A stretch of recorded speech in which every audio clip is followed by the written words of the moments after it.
Now it's my great honor to welcome His Excellency Mr. Volodymyr Zelenskyy, the President of Ukraine. Thank you very much.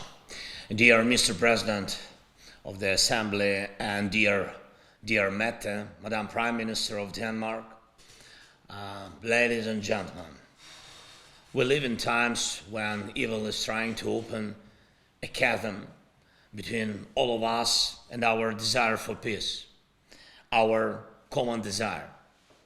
And this chasm is growing every day. It is deepened by terror, and the more blood and pain there is in different parts of the world, and the more countries are destabilized by evil, and the more losses nations suffer, and the more people find themselves in the midst of the rising tide of new migration and other crises, the more difficult it will be to maintain international order, a rules-based order.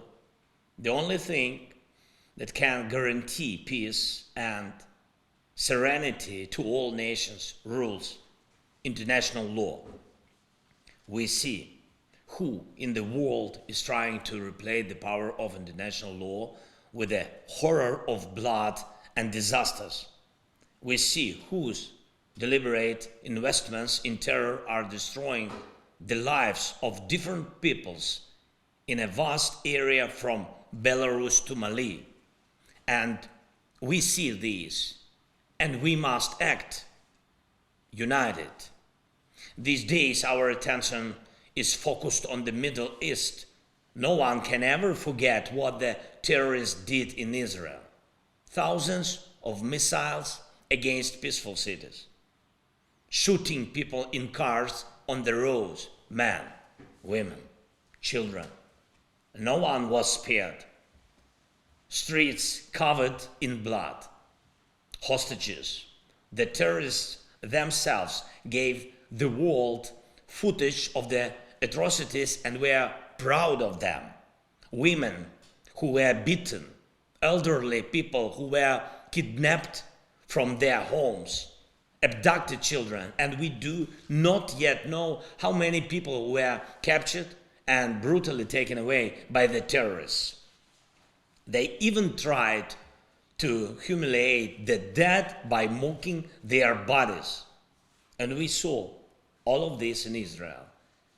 And the Israelis themselves, Israeli journalists who were here in Ukraine, who were in Bucha, are now saying that they saw the same evil where Russia came.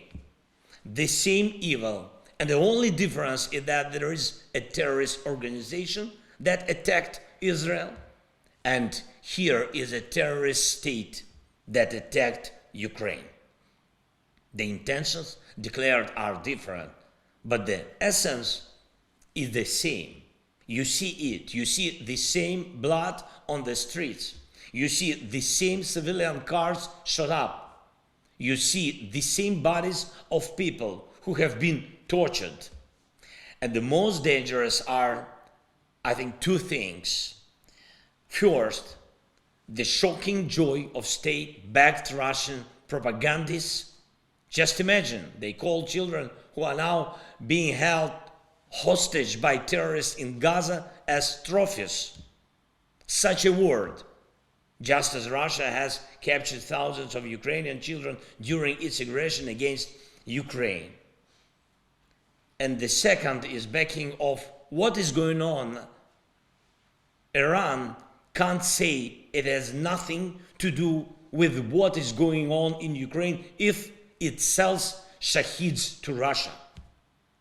Iran can't say it has nothing to do with what is going on in Israel if its officials claim the support of what is going on in Israel.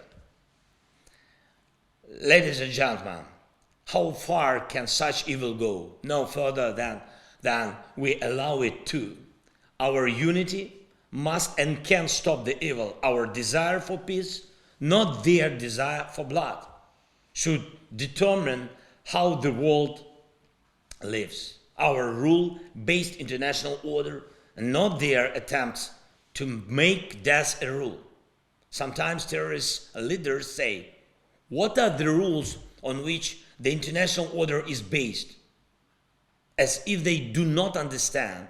And these are very simple rules. Very simple. Do not rape women. Do not kill. Do not consider children as trophies. Do not fill cities and villages with blood. And do not shoot cars with civilians. Do not hit peaceful cities with missiles and drones. And one more rule, under any circumstances, we must bring to justice all terrorists and all those who help them. Isn't the power of the world enough to stop the evil? I'm sure it is. And now everyone in the world who values life and international peace needs to be as active as possible. This is not the time to withdraw from the international arena into internal disputes. This is not the time to isolate ourselves. This is not the time to remain silent or pretend that terror on one continent does not affect global affairs. Everyone can help prevent the chasm between the world and peace from widening. Europe should be active. The United States should be active.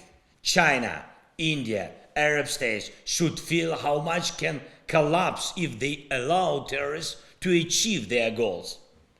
Turkey, Brazil, and all of Latin America, Japan, Australia, Canada, African countries, Central Asian countries, Korea, Pakistan, Indonesia, the Caribbean, the Pacific states, everyone should be active in the defense of life and international law. We must not give terror a single chance. Ukraine is grateful to everyone who has supported us in our defense against terror. And I thank every country, every leader, all the nations that are with us. Those who help us with air defense and everything else. This is especially important now, before the winter, which Russia will try to make painful for us. And I thank all of you who are working with us to implement the peace formula.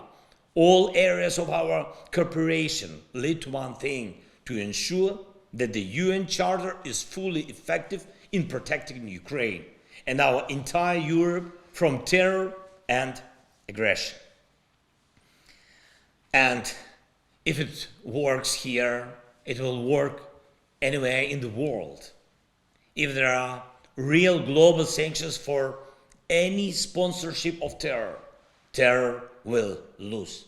If the world unites whenever someone takes women hostage and kidnaps the children of another nation, terror will have no allies.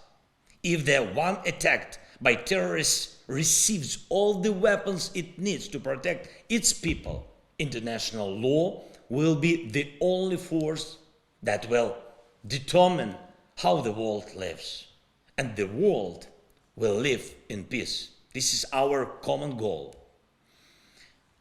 Ladies and gentlemen, I urge your states and parliaments to be even more active for the sake of global unity.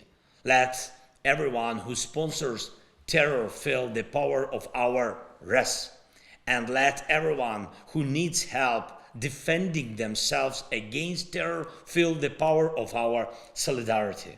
We must all be able to promise our children that we will leave them a world ruled not by blood shed by evil, but by freedom guaranteed by law. Thank you very much for your attention. Thanks for support. Slava Ukraini!